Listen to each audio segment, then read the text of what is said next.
Sekuripinya mengadukan ke aparat dan aparat itu proses. Bisa bayangkan. Pak Dirjen agak dipersingkat Pak. Ya. Jadi dengan konteks seperti ini adalah bahwa RKUHP pun juga mengenut azas retroaktif, restoratif justice, ya. Restoratif justice ini itu menjadi suatu substansi pun juga diadopsi sana, di mana pada saat itu hakim boleh tidak mempidana. Apalagi sana pun ada suatu ketentuan cukup menarik.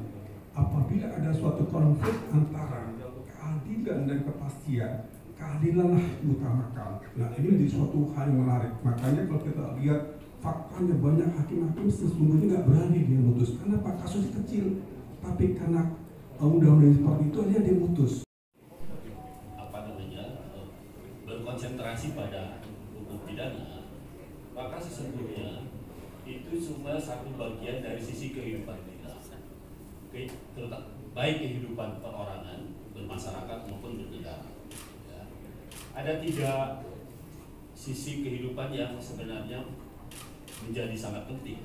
Ya, yang pertama adalah pidana ini, kemudian perdata juga ya, pola relasi antara individu atau dengan badan hukum, kemudian tata usaha negara, ya itu yang administrasi negara yang cukup walaupun belum lengkap tapi sudah hadir sejak lama, ya sehingga konflik-konflik di bidang itu bisa diakomodasi ya oleh undang-undang dan oleh peradilan sendiri.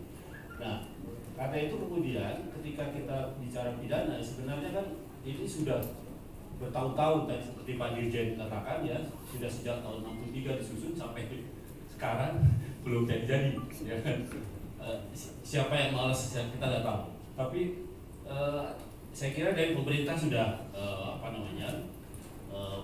cukup sungguh-sungguh.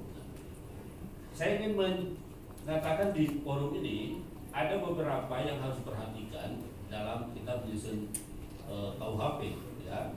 Yang pertama adalah kita sudah punya banyak undang-undang pidana ya. Dari mulai tadi saya nyatat nih, dari mulai korupsi, TPPU, pembalakan hutan, perpajakan, perikanan, perbankan, pelayaran, TPPO, kemudian kepabeanan, ketenagakerjaan dan sebagainya, terorisme, psikotropika, konsumen dan sebagainya. Artinya apa? Secara sektoral hukum pidana kita sudah punya hukum pidana gitu. Nah, cuma apakah ini mau disatukan, diunifikasi dalam KUHP atau KUHP menjadi semacam rekodifikasi terbuka. Jadi penyatuan hukum pidana tetapi tetap terbuka untuk lahirnya undang-undang yang khusus di dalam satu bidang pidana tersendiri. Kita bisa begini, bapak-bapak bisa melihat dan menikmati DPR seperti ini dekat beliau. Karena memang yang namanya kehormatan, yang namanya kemandirian, yang namanya kesejahteraan DPR itu beliau yang menjaga. Kita bisa hidup bekerja nyaman, zamannya beliau, zamannya Pak Setnov ya. Diajarkan DPR nggak perlu nyopet lagi, semua udah disiapin sama beliau. Ini memang betul-betul yang DPR sekarang menerima manfaatnya lah, langsung daripada jasa-jasanya. Amin. RKUHP ini sangat fenomenal, sangat revolusioner.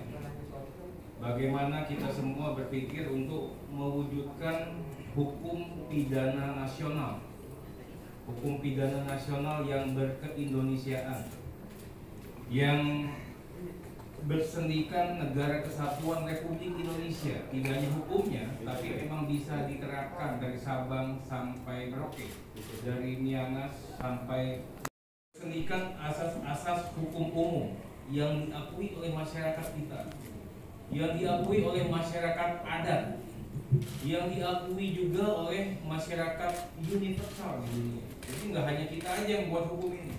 Hukum ini bagi orang luar pun nggak aneh. Jadi memang merumuskan KUHP yang saat ini agak sulit.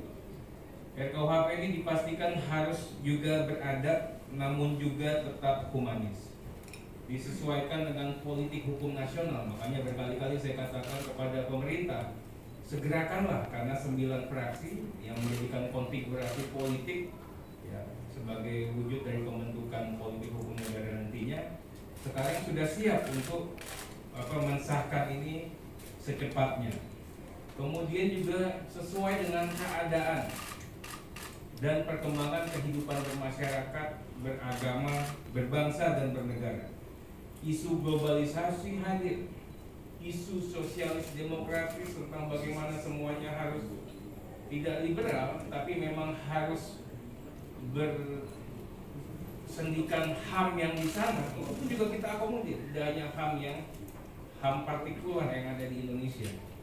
Begitu juga materi muatan, kita mikirin Pak sampai seperti itu. Memang ini tidak hanya sekedar membuat undang-undang, tapi bagaimana merumuskan undang-undang itu, melihat orang bisa lihat RKUHP ini, bisa melihat ini loh Indonesia. Jadi memang sangat-sangat sulit untuk berbicara, bersuara, berdialektika kebangsaan.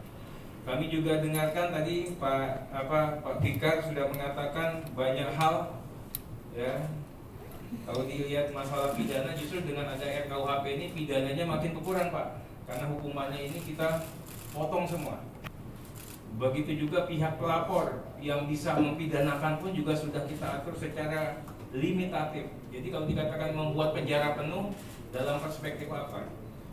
Kemudian juga dalam banyak hal ya, semuanya sudah dibuat secara adil dan berkepastian.